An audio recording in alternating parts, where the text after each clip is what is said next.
Jammy Dodger without a heart in the middle. Morning everyone, me and Alex here at the O2 nice and early. We've got a few hours still to go until any kind of driver will enter that building, as well as all the fans here to see the F1 livery launch. I'm going to ban a 4-letter C word from today.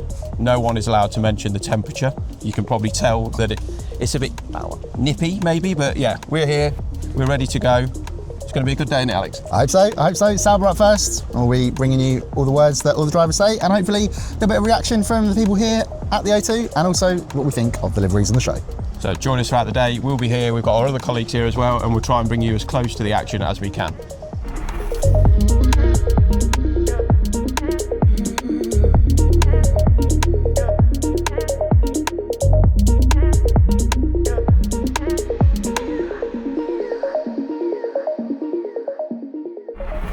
Hi guys, we've moved indoors as you can see. We've already had 4 sessions today from the teams. We've heard from, I think the one thing that ties them all together is each of those sessions has actually had a rookie in it, which is quite interesting this season. We had no rookies on the grid at the start of last year. Today we've heard from Gabriel Bortoleto, we had Jack Doohan in here, we've had, I'm running out of the names, Kimi Antonelli was in here, and Oliver Behrman, yes. Ollie Behrman said, I do still feel like a rookie, even though I've driven in 3 races. Feels under less pressure, in fact, this year because he had those 3 races last year. He also mentioned, which I think will come up a lot today, he was asked about the swearing, and he said, look, that kind of fine, €40,000, I'm a rookie, I can't afford to swear this year, which got a bit of a laugh from the room.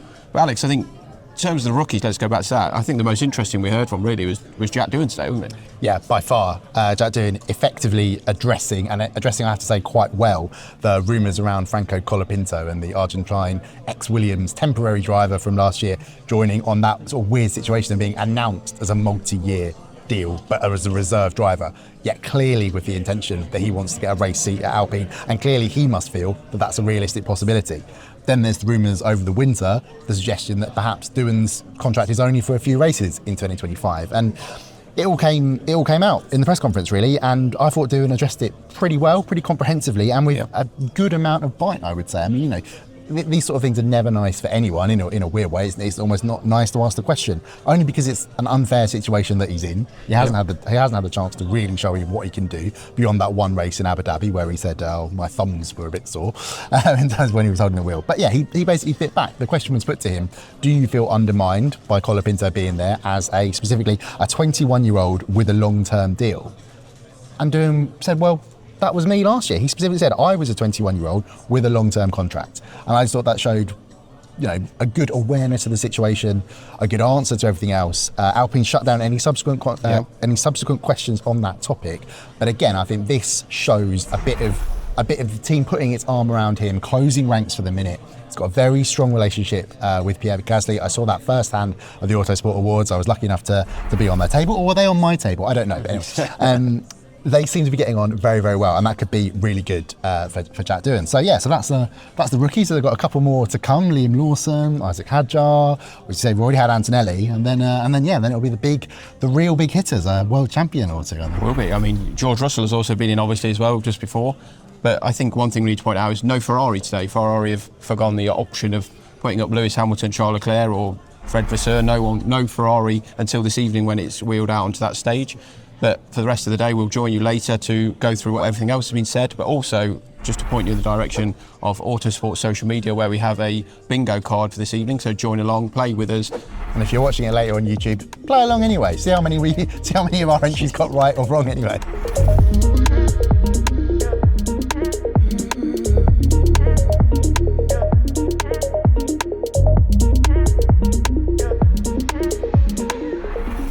Hi guys, welcome back to F175. Alex and I are now sitting where 18 F1 drivers have sat during the course of today.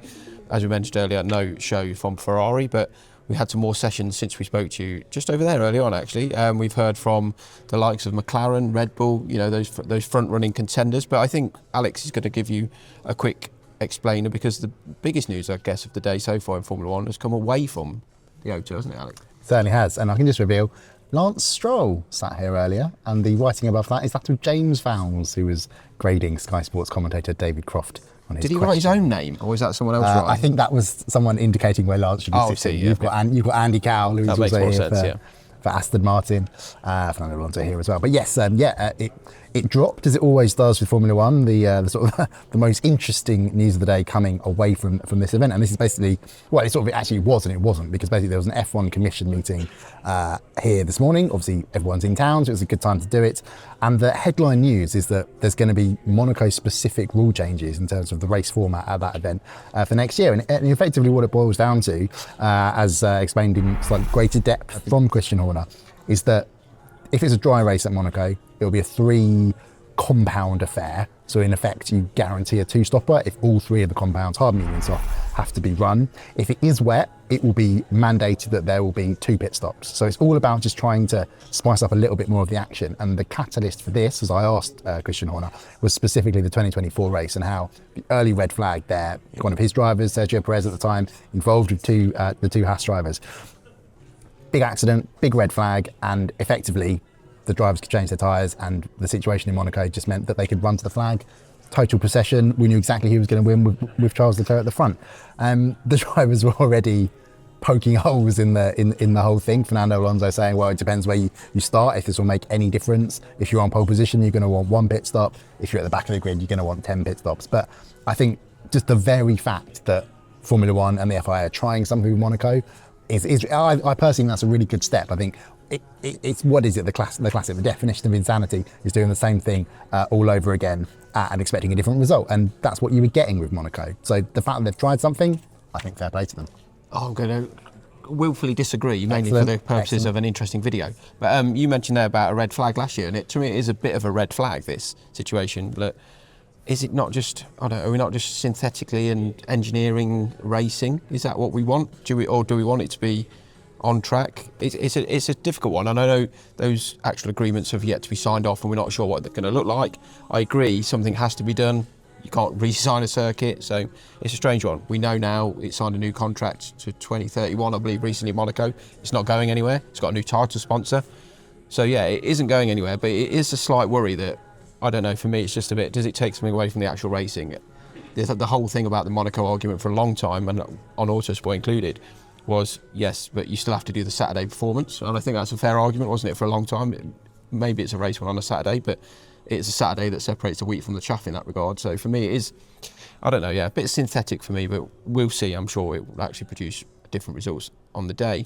In terms of what we've heard from here, let's go on to Red Bull. You mentioned Christian Horner there. Max Verstappen played down actually his war of words, if you like, with George Russell. George Russell in the Autosport magazine this month, speaking to Ben Hunt, said, look, I don't intend to be saying sorry about this anytime soon. If it carries on, it carries on. But we just had a session with Max Verstappen there, and he said, look, I don't want any beef carrying on with George Russell. I think you look at where Red Bull might be, he might have a few other issues to worry about heading into the start of the season.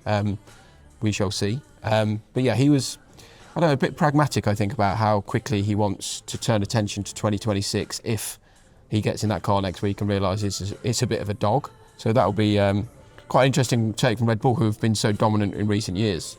And obviously we know this convergence of the cars at this stage because of the rules. So yeah, but you also sat in with Christian talking about other things as well other than Monaco, didn't you? So certainly did, although I think it's worth just going back to things that Max wasn't saying as well. Yes. Has been quite interesting. Fernando Alonso, who's sat in this behind this desk before Max when it came to the press conference format here at the AT, basically they were tight-lipped on what they actually think of this event. I think both of them acknowledging that a big, flashy, high-profile flagship event, good for getting Formula One's name out there, good for fans that they have different access that they've not got before. But Max Verstappen basically saying that's all I can say about it, and I don't think he wanted to get himself into a Las Vegas. Better than what he said before, isn't it? When he said, what did he say? I might be ill that week. Well, exactly. Funnily enough, he's not one of the ones coughing his way around the O2 at the moment. But no, I think he didn't want to get himself into a Las Vegas 2023 situation, and fair enough to him. But Fernando Alonso said it more explicitly, saying, look, I've got mixed feelings about this, and he gave the sort of explanation of, it's good for the fans, but I'd rather be talking in detailed conversations with my engineers because that's what we should be doing at this time of year. And it sort of just, for me, it exposes the sort of the behind the scenes bizarreness of this whole thing. Like, on the face of it, I don't understand why any of them are saying anything other than this is great. Yeah. It's just, that's just what Formula One drivers and Formula One teams are like. And ultimately, maybe the top bosses who've bought into all the money that it's made in terms of making their teams worth more since Liberty Media bought the championship, or sorry, bought the rights to the championship. They get it. They understand why this needs to happen, because for them, obviously, the bottom line is about making money, and things like this will add to it. Drive to Survive was once panned, but for every other aspect of their team, including the drivers, they don't care about anything but going racing. And if going racing and succeeding means talking to their drivers and engineers, I'm sorry, but as much as it's just lip service when it comes to events like this. They don't want to be here. They want to be doing other things. They want to be in the car, of course, and they want to be making sure their cars can go faster. So I think that did expose the sort of nuance behind it all. But I still don't. What I really don't want to do is take away from the event. It's something different. It's always going to have its questions and its problems, but just the very fact that it's happening, I think it's quite interesting. And the fact that at this very desk we had team after team after team today, we got to see really interesting dynamics play out in real time.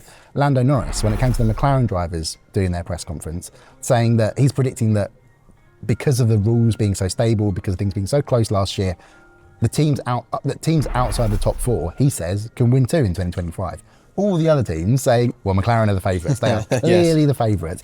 And it's not hard to see what they're doing here. Lando Norris, that's a masterclass in deflection from what he potentially might really be thinking to ease the pressure on his team. For everybody else, it's all about piling pressure on McLaren. And it's that very F1 Piranha Club thing. Everything is a battle and everything is worth winning. I also think it's worth it. We had Zach came and sat up here on his own, of course, and he said it's like a rock concert. He feels this has the vibe of a rock concert. There's people in their hotel when they got here. There's fans asking for autographs instantly when they arrived. Definitely not this bit. Yeah, exactly. Oh, also, yeah, sorry, yeah. We weren't queuing for... People were queuing to meet Alex and get selfies with him this morning. But, the event itself this evening, I think the Americanisation, if you like, if that's not too much of a word that could be portrayed in a negative way. Christian Horner said in there, Liberty Media are an American media company.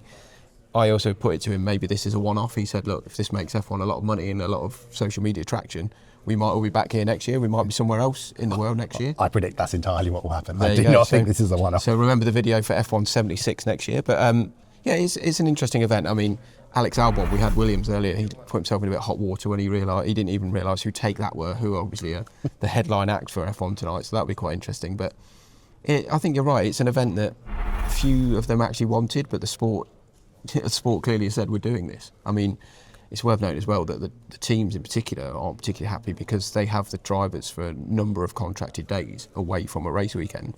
This counts for one of them.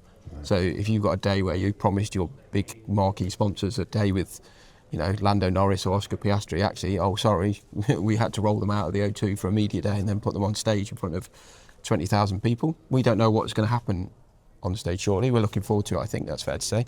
But do join us afterwards when we will review the situation. We're also going to speak to some of the fans afterwards, see what they thought about it. And yeah, let's go. Back to the studio. All of these drivers now, they're household names. They're stars in their own right, whether they've won a Grand Prix or not. So it's tremendously exciting.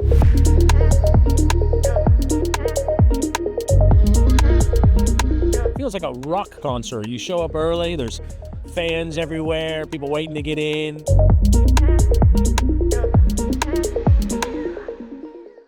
Good evening, London! What a privilege it is to host this world-exclusive event, a grand reveal of all the F1 team's new liveries. I say new, it turns out most of them haven't actually changed.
What a night. Amazing feeling throughout the crowds, teams, drivers. We did something unique, and that's where we should be for our future. Thanks to you all. It's been an amazing experience, but now it's time to go on track and having fun there. Have a great season all together. Stay tuned with Formula One. Ciao. Who is this for, by the way? We are Autosport. Did you not know the logo? I didn't, but Okay. sure. What did you make of it all? I mean, obviously you're a McLaren fan. Did you think it was all great? Did you? It was good. Yeah, it was good. Like, involved the crowd well enough. It was like got everyone involved. Yeah, it was good. Whitehall was good. Yeah, I thought he was He good. was interesting. I thought it was a good experience. I think we want to hear more from the drivers. Yeah. They cut Red Bull off. Yeah. Well, they didn't talk at all, did they? No, they didn't. But I thought Horner spoke too much at the start. I don't know if there was time allocated That's or what he used to how it worked. But the Aston Martin looked. Yeah. That was a good entrance. Okay. You like the James Bond stuff, yeah? Our favourite. Hi, my name is Carlota. I'm from Spain. Oh wow, you've flown all the way in for this. What? Have you flown all the way in for Yeah, this? I have. Oh, wow. From Barcelona. What did you make of it? Was it good? It was great, a great experience. I think it's the only time that I'm going to be able to experience it, so I decided, let's go. Who do you think did the best performance this evening? I actually loved Sauber, the first Really? one. Yeah, I really loved it, yeah. But I'm a Ferrari fan, so yeah. Big Williams fan. What did you make of the livery reveal? Excellent, really good. Yeah, it was just all quite a spectacular show. Yep. First one, and a really good show. How long have you been an F1 fan, and do you think that this is all catering for new fans or existing fans or a bit of both? Bit of both, really. Yeah, been in since I was 18, so yeah, about 40 years. What did you actually make of that tonight? Yeah, I thought it was fantastic. Yeah, really good. Something a bit different. You know, the music as well as the cars and everything was great. What did you make of Max getting booed and Red Bull getting booed with all that? Well, I don't know. We were just talking all the way about what it would be like if it was in a different country, whether he'd still get booed. But I know there was history there with him in the past. But yeah, perhaps shouldn't have booed him. But there we go. It's one of those things. Oh, so you have a Max hat on. What did you think of him getting booed today? Was that a little bit over the top? I get that people have their opinions, but maybe it was a little bit over the top. But I say that, and I was booing Christian Horner. Okay, what did you make of the show in general, though? Was it a good thing or a bad thing? It was amazing, the light, the pyro, everything, and just the performances. We really enjoyed Take That, Yeah. and just seeing the drivers and seeing the liveries was amazing. What did you think of that tonight? I've seen a few launches online before. Definitely the best sort of launch event. I don't know why they don't do it every year. Yeah. Maybe take it around the world. Doesn't always have to be London centric. But yeah, to start off here, it was great. Can I ask, is this your first taste of Formula One, or have you been to a race, or? It's about 3 or 4 races. Yeah, we've been to Silverstone a couple of times. Monza. Where else? Abu Dhabi. So we've been to about 4 races or so. And how did you compare this to one of those events, you know, a race and, you know, the general experience? Is this better value for money, or would you say a race still takes it? A race still takes it. I don't think it was actually. Incomparable. I think, you know, in events like this, you get to see kind of the whole sport coming together. Whereas, you know, if you're a true F1 fan, you're really there for the race and the actual kind of racing and battles between the cars. So, yeah. I had a party-like atmosphere, which both have. That's great. Max gets booed by so many people. It's the only way to let out your emotions. He's unkillable. He's unbeatable. It's naturally frustrating. Is he going to win the Drivers' Championship this year? He is not. Wow. Have you got a crystal ball, or is this just coming from No, somewhere it's else? just pure Honda fan copium. I just really want to see Honda back in the mix, and then I'll see if I have to change coats. Can I get your thoughts, little man? What did you think of that? Was it good? You're nodding. Who's your favourite driver? George Russell, maybe. George Russell. Is George your favourite? Yeah. Excellent. What did you make of it? Yeah, it's excellent. What they're doing for the sport in terms of just opening it out to a wider demographic is awesome. Great opportunity just to showcase the sport. Yeah, absolutely. I mean, there's a place for everyone, I think, in Formula One at the minute. It's that balancing act, isn't it, of keeping the old and obviously moving with the new and trying to strike that balance. Absolutely, yeah. Can I ask, do you live in London or have you flown from Mexico? No, we arrived today and we leave tomorrow. Yeah. Wow. Yeah. Oh, that's dedication, that is. Yeah. It's a one a lifetime event. How much did you enjoy tonight? Tonight's a great night. Like, we reveal Lewis to the world for the first time as a seven-time champion to the world, and he's here. Ferrari, let's make it the 8. Wow, that's all I can say. Excellent. And yourselves? Yeah, I really enjoyed it. It's opening up to new markets, isn't it, and taking it into cities that don't usually get to see the Formula One drivers, and I think They're young. Some of the new drivers are very young. Or is it just I'm getting very old? all the new rookies as well. It's going to be a big change. Yeah. But there's a lot of potential for the cars. You see difference in aerodynamics in quite a few of them, especially with the Williams. Yeah. They are very, very pitched. Yeah. The Mercedes is very sleek. We will see. Thank you so much indeed. Well, that's what the fans think. Codders, you've been writing 4,500 words for Autosport.com, reviewing last night's show. What do you think of it then, in those 4,500 words? I reject that assertion. It's only 1,400 at the moment. Oh, thank goodness. So, I mean, with the average length of read of these things, it would be only about one entry into it. But well, once we get rid of all your terrible jokes, it'll be much more succinct. There'll be nothing left once all the terrible Pictures jokes are only, gone. yeah. Pictures only. I thought it was fascinating, very much not for the purists. Jack Whitehall mentioned that, and I thought, very well, skewered it nicely. I was fascinated by Jack Whitehall, actually. I mean, not in a weird sense, not as fascinated as he is by Charles Leclerc, but I didn't think it was going to work, but actually it was beautifully irreverent, and we laughed.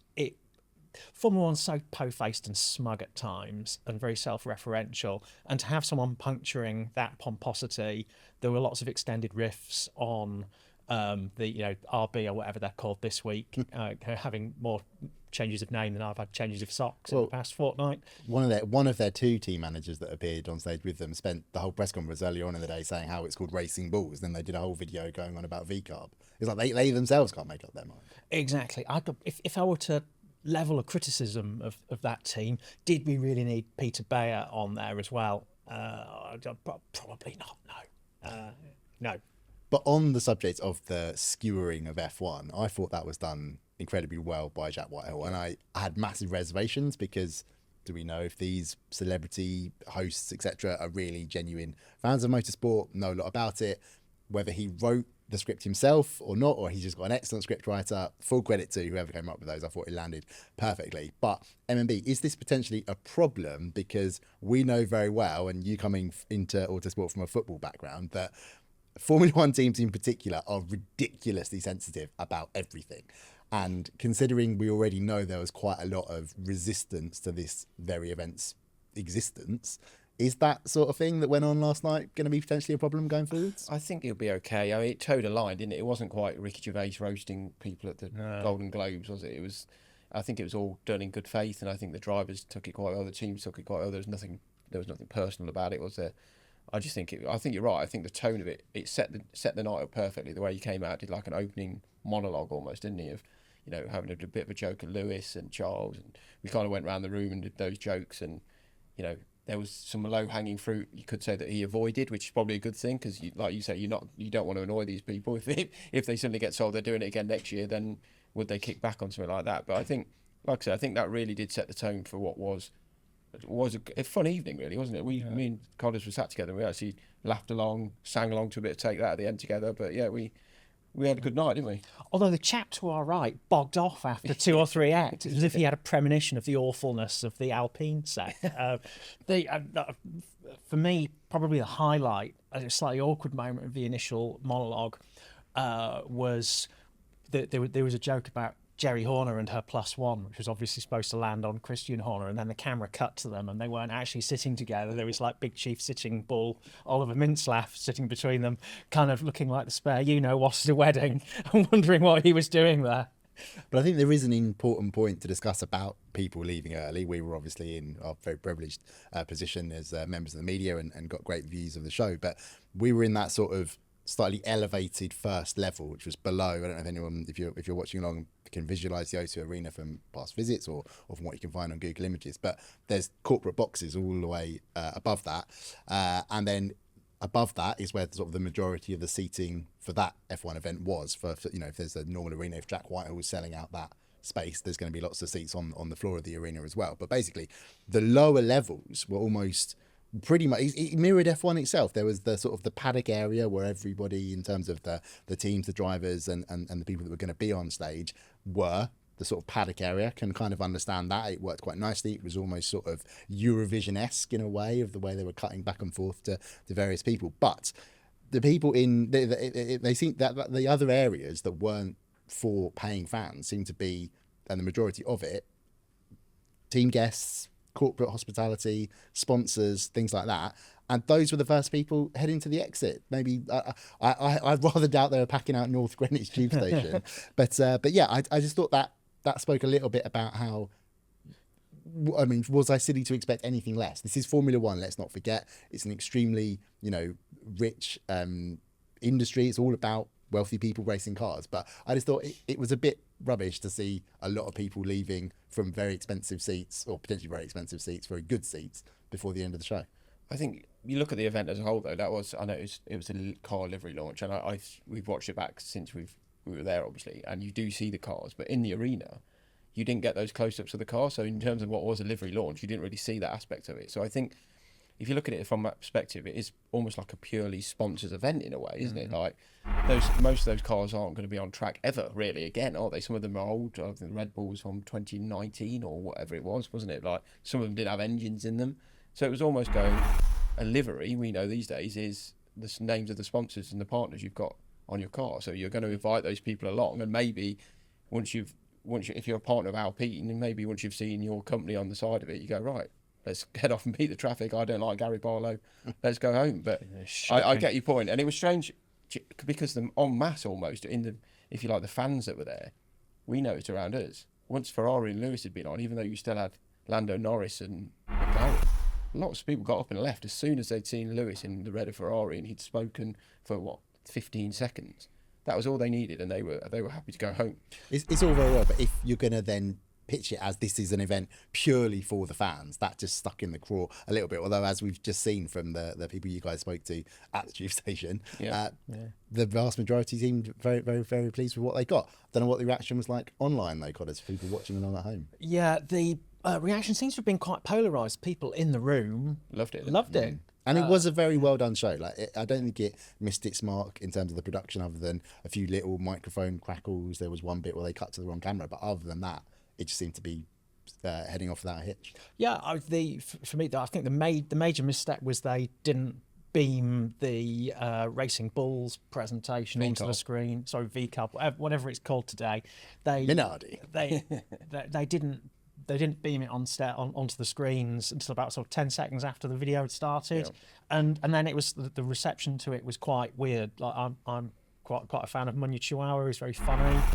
He has massive TikTok following. I don't think any of his TikTok followers were in the room because it felt quite inexplicably flat. I suppose people look at things through their various optics. Generally, it seemed to be very popular in the room, but the online reaction has been a resounding meh. And when you're actually there, you've got the full sound system, you've got the Sturm und Drang, you can feel the heat of the pyrotechnics, the smell. You get to see your favourite band, take that, albeit performing only 2 or 3 songs. MG UK or whatever he's called was all right at the beginning. He obviously won't be part of the package in 2026.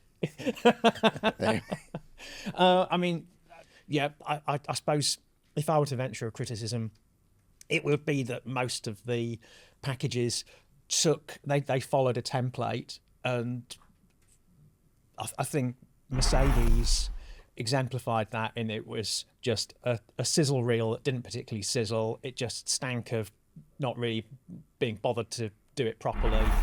And on the other end of the scale, you had Red Bull with its massively high budget, which the figure we can't mention, on pain of death. They just chucked a load of money at it.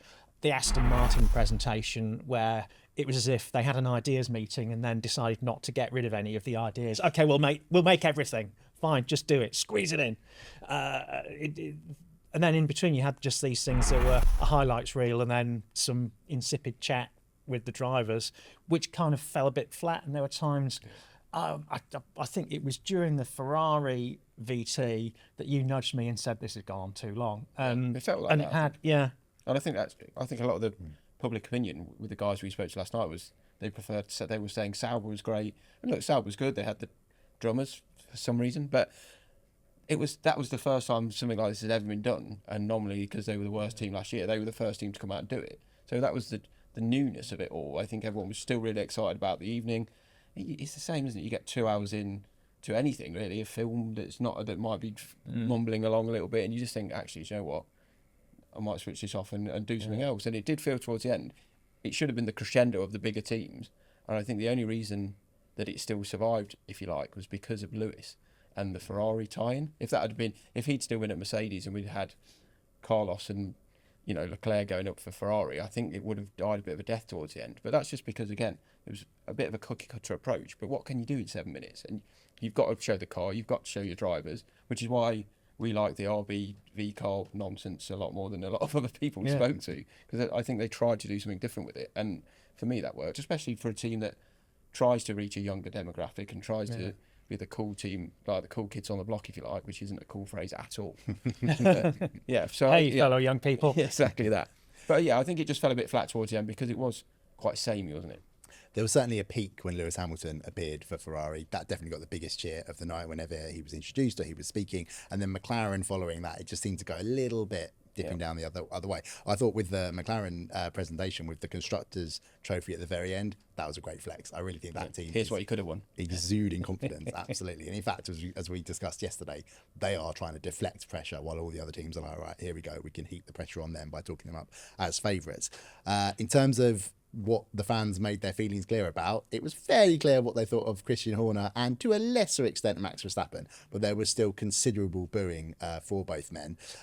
What do we make of that? I know again there's a bit of, there's quite a bit of online hand wringing about it. I personally have no time for this. I think it's, you can go back to ancient times for people getting excited and expressing their feelings at sporting events, and that shouldn't be stamped out. I think when it gets extended into abuse and people feeling unsafe in what they do, that of course crosses a line. But just making your feelings known in a very, in considering the setting, a very British way, I think fair enough. It's not anything new in Formula One. We've seen it. I mean, I'm thinking particularly when Mercedes, the two Hamilton's then teammate Nico Rosberg and himself colliding in Austria, Hamilton himself roundly booed. Then the next weekend, he declaring, "Oh, we don't do that at Silverstone," and the Silverstone crowd immediately boos Nico Rosberg. So it's not new.